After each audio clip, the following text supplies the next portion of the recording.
आप सभी को जय श्री राम, जय गुरुदेव, जय बाबा अमर सिंह पवन की। भाइयों, आप सभी का हार्दिक स्वागत है आपके अपने चैनल एमके के बाय अजय चावरिया में। और आज का विषय मैं बहुत ही अच्छा लेकर आया हूँ। मुझे आशा है आप सभी को ये विषय बहुत अच्छा लगेगा, टॉपिक बहुत अच्छा लगेगा, क्योंकि आज भी बहुत सारे लोगों के मन में एक शंका रहती है कि हम भगवान शिव शंकर भोलेनाथ को अपना इष्ट गुरु किस प्रकार बनाएं, कैसे धारण करें, और किस तरीके से हमें क्या करना चाहिए कि जिससे कि भगवान शिव शंकर भोलेनाथ को हम अपने इष्ट गुरु के रूप में मान सकें, कह सकें, और स्वयं शिव शंकर भोलेनाथ भी हमें अपने एक शिष्य के रूप में स्वीकार करें। ठीक है, तो भाई वीडियो पूरी देखना, शुरू से लेकर लास्ट तक, स्किप मत करना, और ज़्यादा से ज़्यादा वीडियो को शेयर करना, लाइक करना, और एमके के बाय चावरिया चैनल को सब्सक्राइब करना। तो भाइयों, टॉपिक पे चलते हैं, विषय पे चलते हैं। देखिए, जिसका कोई सांसारिक गुरु नहीं होता, अगर वो आध्यात्मिक क्षेत्र में, भक्ति मार्ग में आगे बढ़ना चाहता है, इवन तक कि अपने कार्य क्षेत्र में, चाहे वो पारिवारिक हो, व्यापार से संबंधित हो, नौकरी से संबंधित हो, या किसी अन्य क्षेत्र से संबंधित हो, चाहे वो राजनीति का क्षेत्र कहिए आप, या किसी भी फील्ड में मान लीजिए, अगर उसने कामयाब होना है और वो चाहता है आगे कामयाब हो, तो देखिए, सांसारिक गुरु भले ही ना बनाए आप, लेकिन हाँ, इष्ट गुरु को जरूर बनाना चाहिए। और कहते हैं, आपने सुना है कि गुरु की पदवी हमेशा ऊंची होती है। स्वयं शिव शंकर भोलेनाथ को इतने सारे लोग, जिनका कोई सांसारिक गुरु नहीं होता, वो अपना इष्ट गुरु मानकर चलते हैं, और उनकी कृपा और आशीर्वाद से उनका जीवन सफल होता है। तो कैसे एक इंसान, आप और हम सब, कैसे भगवान शिव शंकर भोलेनाथ को अपना इष्ट गुरु बना सकते हैं? तो सबसे पहले, जो भी शिव शंकर भोलेनाथ को अपने इष्ट गुरु के रूप में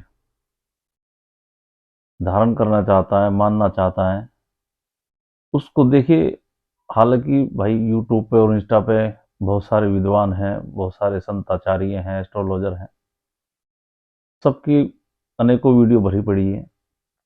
पर मैं अपने बुद्धि की विवेक के आधार पर आपको जानकारी दे रहा हूँ, और आगे इस पे निर्णय लेना, फैसला करना सही या गलत का, वो पूर्ण रूप से आपके बुद्धि और विवेक पे होगा। ठीक है भाइयों, जो भी भगवान शिव शंकर भोलेनाथ को अपने इष्ट गुरु रूप में धारण करना चाहता है, वो सर्वप्रथम शिव शंकर भोलेनाथ के मंदिर में जाए, जितना पॉसिबल हो सकता है। सोमवार के सोमवार, एक तो होता है भाई, सोमवार के सोमवार आप भगवान शिव शंकर भोलेनाथ के मंदिर में जा रहे हैं, जल चढ़ा रहे हैं। ठीक है, वो आपकी श्रद्धा पे डिपेंड करता है, लेकिन जितना ज़्यादा आप करोगे, प्रार्थना करोगे, उतना ज़्यादा सही होगा। मेरा ऐसा मानना है कि कम से कम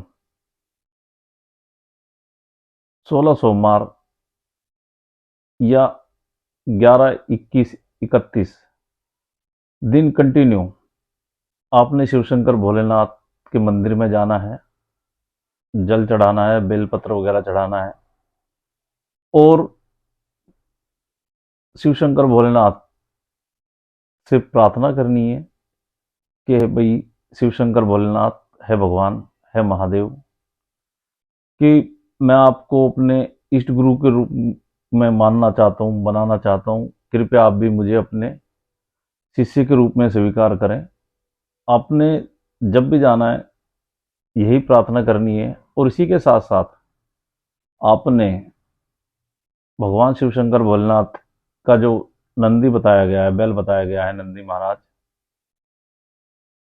ऐसा माना जाता है शास्त्रों के अनुसार कि जो भी हम बात अपनी नंदी जी के कान में कहते हैं, जो भी प्रार्थना हम उनके कान में बोलते हैं, जो भी अर्जी लगाते हैं, ठीक है, वो अर्जी नंदी महाराज शिव शंकर भोलेनाथ के श्री चरणों में उनके समक्ष रख देते हैं। तो आप 11, 21, 31 दिन कंटिन्यू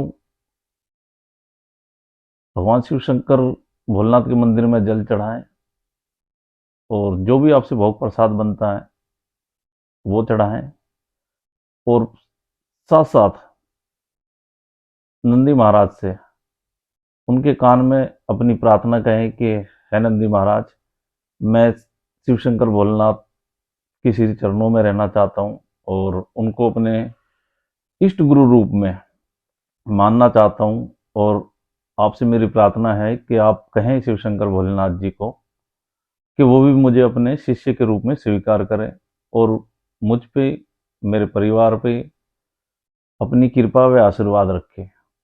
ठीक है, तो आपने इस तरीके की प्रार्थना करनी है जब भी आपने मंदिर जाना है। ठीक है, इसी के साथ साथ आप एक रुद्राक्ष की माला लें 108 दानों की। ठीक है, और जब भी आप भगवान शिव शंकर के मंदिर में जाएं तो उस माला को शिवलिंग पर रख दें और जल चढ़ाएं, जिससे कि वो माला शुद्ध होगी और उसके अंदर प्राण प्रतिष्ठा हो जाएगी। शिव शंकर भोलेनाथ का आशीर्वाद उसमें मिलेगा। ठीक है भाइयों, तो आपको अलग से मालों को शुद्ध करने का कोई जरूरत नहीं पड़ेगी। ठीक है, तब आप 11, 31, 21 ये सब करने के बाद, उसके बाद आपने क्या करना है, आपके घर का जो मंदिर है, जो भी आपने मंदिर बना रखा है, वहां आसन लेकर बैठ जाएं शिव को गुरु रूप में मानकर।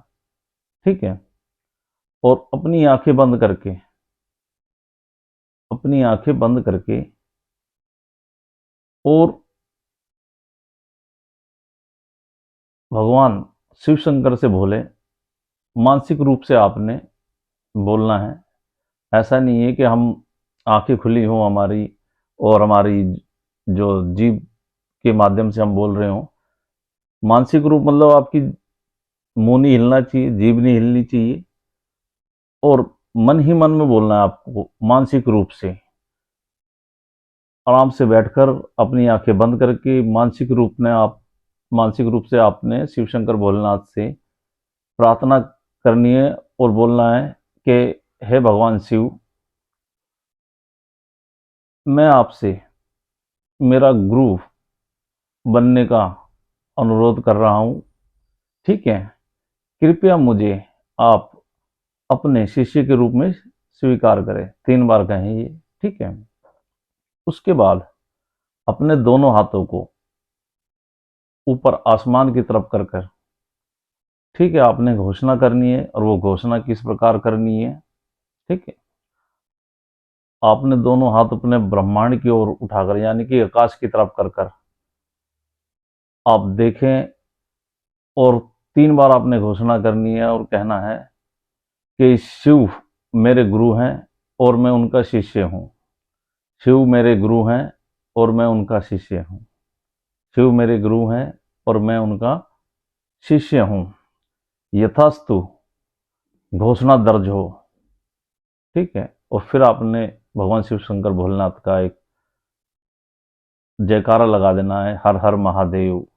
ठीक है, इस तरीके से जब आप अपनी घोषणा ब्रह्मांड के माध्यम से दर्ज करा देंगे तो शिव शंकर भोलेनाथ आपको शिष्य के रूप में स्वीकार करेंगे। इसी के साथ साथ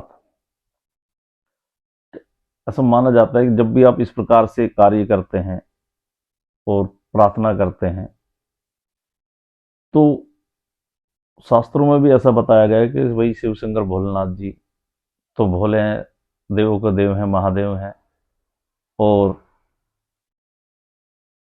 बिना छल कपट के, जो प्यार प्रेम के साथ पूरी श्रद्धा भाव के साथ शिव शंकर भोलेनाथ की भक्ति करता है, उनसे प्रार्थना करता है, तो भगवान भोले तो भोले हैं, वो सबकी प्रार्थना स्वीकार करते हैं और उन भक्तों पर अपनी कृपा व आशीर्वाद रखते हैं। ठीक है।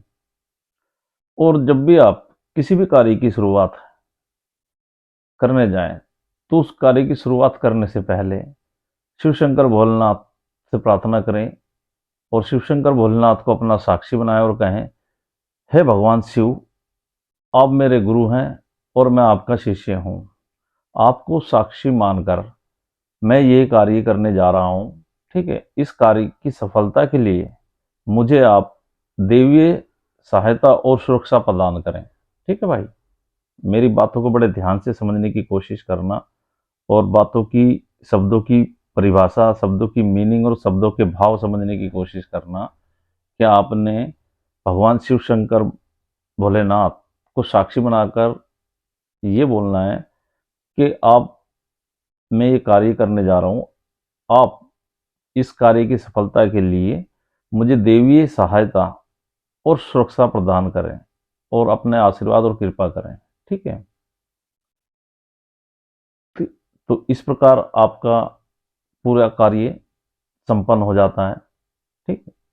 और इसी के साथ साथ यहाँ पे एक बात विशेष नोट करने वाली ये है, जब भी हम कोई शुभ कार्य करते हैं, किसी भी कार्य की शुरुआत करते हैं, तो आप सभी को पता ही है कि भगवान गणेश को मनाया जाता है, उनका ध्यान किया जाता है, उनकी पूजा की जाती है, उनको अक्षत वगैरह चढ़ाए जाते हैं, फूल वगैरह चढ़ाए जाते हैं, मिठाई चढ़ाई जाती है, लड्डू वगैरह चढ़ाए का भोग लगाया जाता है। ठीक है। और एक माला कम से कम गणेश भगवान की जरूर जाप करनी चाहिए, ओम गणपते नमः के नाम से। ठीक है। उसके बाद आपने गुरु रूप में, अपने इष्ट गुरु रूप में शिव शंकर भोलेनाथ के ओम नमः शिवाय के नाम की कम से कम 3 माला सुबह शाम जाप करनी चाहिए। ठीक है।